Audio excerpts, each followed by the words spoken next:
আসসালামু আলাইকুম। সবাইকে শুভেচ্ছা জানাই বাংলাদেশ পার্টির পক্ষ থেকে। আজকে আমরা আলোচনা করব বাংলাদেশ পুলিশ বাহিনীকে নিয়ে।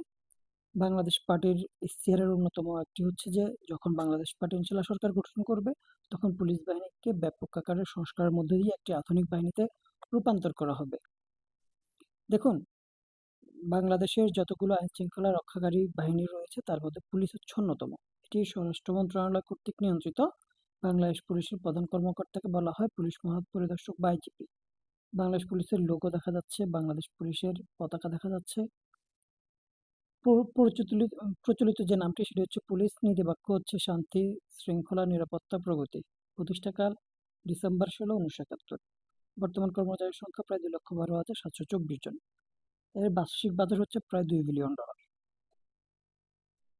দেখুন, বাংলাদেশের প্রায় 17 কোটি মানুষের জন্য 2 লক্ষ পুলিশ সদস্য, এটা কিন্তু অনেকটাই কম।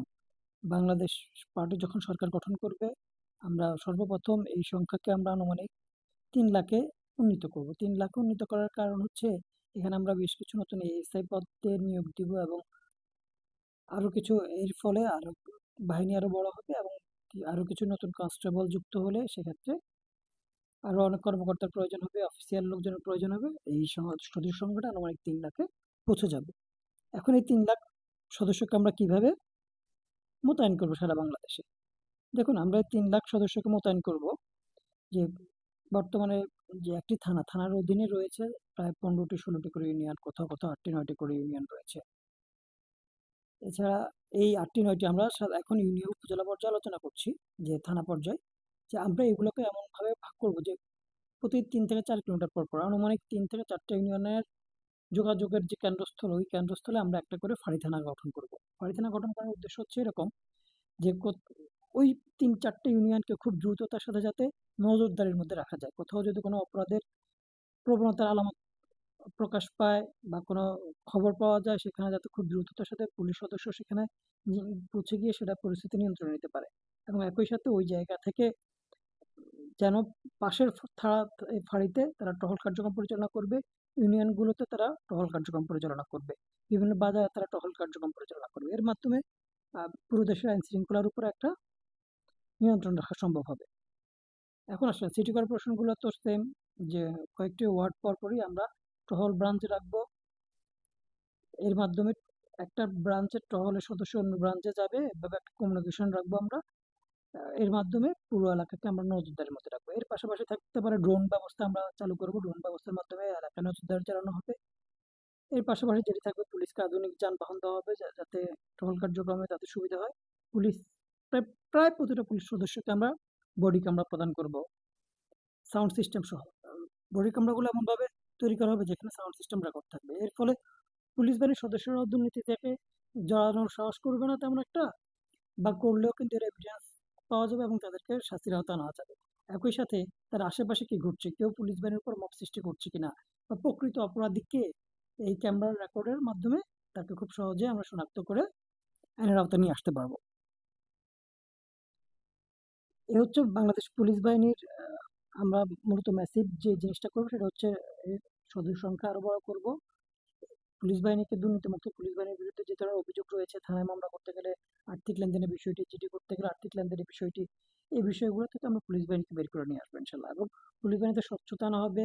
অনেক বাহিনীর সদস্যের মধ্যে এরকম আছে যে বিভিন্ন আগে এমনটা ছিল যে তারা সাধারণ নাগরিককে হেনস্থা করে বিভিন্ন জিনিস দিয়ে, তারা পরবর্তীতে নাগরিকদেরকে হেনস্থা করে। কিছু কিছু দুষ্ট প্রকৃতির সদস্য এমনটা করলেও করতে পারে, তবে বডি ক্যামেরার যদি যখন থাকবে, ব্যবস্থা থাকবে, তারা এরকম সাহস হয়তো আর করবে না ইনশাল্লাহ, এবং করলে তাদেরকে আইনের আওতায় এনে পানিশমেন্টের ব্যবস্থা করা হবে।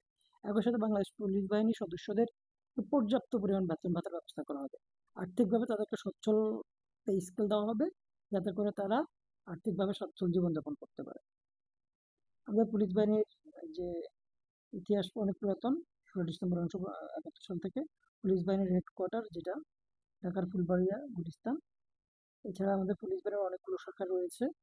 বাংলাদেশ বাংলাদেশ পুলিশ বাহিনীর একটা অংশ হচ্ছে রেলওয়ে পুলিশ, শিল্পাঞ্চল police, highway police, tourist police, নৌ পুলিশ, বিভিন্ন রকমের। এছাড়া আমাদের ট্রাফিক পুলিশ বিভাগ রয়েছে। তো ট্রাফিক পুলিশ বিভাগেরও প্রত্যেকটা সদস্যকে আমরা বডি ক্যামেরা প্রদান করব। এবং শুধু বডি ক্যামেরা প্রদান করলে তারা বডিতে এটা রেখে দিবে, চালু করবে না, এরকম না। প্রত্যেকটা ক্যামেরা ইন্ডিভিজুয়ালি এআই সিস্টেমের মাধ্যমে আমরা মনিটরিং করব।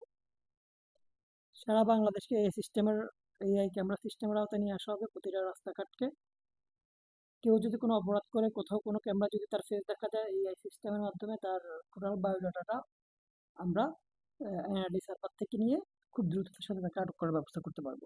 এর ফলে পুলিশ বাহিনীরা কেউ প্রকৃত দোষীদেরকে ধরতে তাদের সহজ, অত্যন্ত দ্রুততার সাথে তারা ধরতে পারবে। এটা তাদের সব প্রক্রিয়া সহজ হবে এবং রাষ্ট্রের আইন শৃঙ্খলায় মানুষ অনেক বেশি আইন শৃঙ্খলার প্রতি আরো শ্রদ্ধাশীল হবে। তো আমরা বাংলাদেশ পুলিশ বাহিনীকে সর্বোচ্চ গুরুত্বের সাথে, অবশ্যই খুব দ্রুততার সাথে আমরা আধুনিকায়ন করবো। এটা আমাদের ইশতেহারের 13 নম্বর, যে পুলিশ বাহিনীর আধুনিকায়ন করা হবে, পুলিশের টহল বৃদ্ধি করা হবে, তাদের পোশাকে ক্যামেরা রাখা হবে, জনগণের সেবা প্রদানকারী বাহিনী হিসেবে তাদেরকে গড়ে তোলা হবে। আমরা আশা করছি বাংলাদেশ পুলিশ বাহিনী পৃথিবীর অন্যতম শ্রেষ্ঠ বাহিনী হিসেবে আমরা গড়ে তুলতে পারবো এবং তাদের যে আর্থিক অসঙ্গতি রয়েছে এটা ইনশাল্লাহ দূর করে একদম নিম্ন শ্রেণী থেকে শুরু করে সর্বোচ্চ পর্যায়ে একটি বাস্তবসম্মত আন্তর্জাতিক মানের বেতন কাঠামোতে তাদেরকে নিয়ে আসা হবে। পরবর্তী আমাদের যে ইশতেহার আছে সেটা নিয়ে আমরা পরবর্তীতে আলোচনা করব। আসসালামু আলাইকুম, সবাই ভালো থাকবেন।